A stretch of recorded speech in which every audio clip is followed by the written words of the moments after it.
Welcome to the third instructional video for Chapter 3.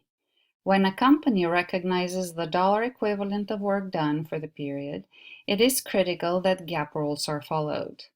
Revenue recognition is one area that companies are most tempted to be aggressive. Revenue recognition provides a guidance to claim the revenue when the performance obligation is satisfied, work is done, not when cash is collected. For example, a CPA firm should claim the revenue from the work on an audit in the period the work is completed, not when the payment for the service is collected. Audits for a large company can take a long time. When the end of the audit goes beyond the end of the fiscal year of the auditing company, an estimate is necessary to capture the dollars earned during that period. The company cannot earn money without the use of resources. The expenses needed to be recognized on the income statement in the period they were consumed. The matching principle is the process of recognizing the resources used to produce the revenue during the accounting period. IFRS Insights. The income statement is a required statement for IFRS. The content and presentation is similar to the one used for GAAP. IFRS does not mention a single step or multiple step approaches. Let's look at some ratios now.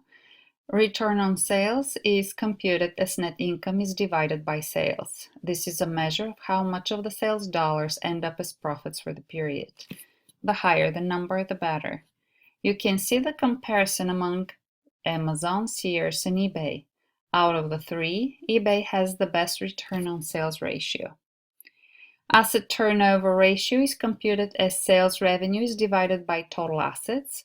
This is a measure of how efficiently the company is using their assets to generate revenue. The higher the number, the better. And out of the three companies, Amazon has the best asset turnover ratio. Return on assets is computed as net income is divided by total assets. This is a measure of how productively the company uses its assets to generate profits for the period. The higher the number, the better. And here, eBay has the best return on assets ratio.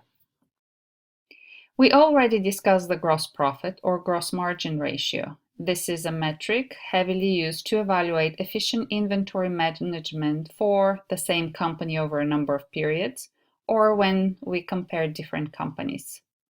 The greater the ratio, the better. Remember that a company lives off of these dollars, so the greater the percentage, the more flexibility the company has. Keep in mind that the gross profit ratio is industry dependent. Some industries have a markup or a gross profit ratio of 100%, just like the diamond industry, where the grocery stores work with a markup of a little over 10%. The trend analysis compares a company's performance to a base period. For Amazon, the base year is 2008. We can see that their net sales increased by 28% in 2009 and 78% in 2010. Cost of sales and the operating expenses have increased roughly with the same percentage. There was a lot of activity in the other section, and all of that led to 40% increase in net income in 2009 and 79% increase in 2010. The common size statement presents the different areas of the statement as a percentage of net sales. We can see that gross profit ratio, total operating expense, and net income were roughly uniform over the 3 years. Thank you for watching.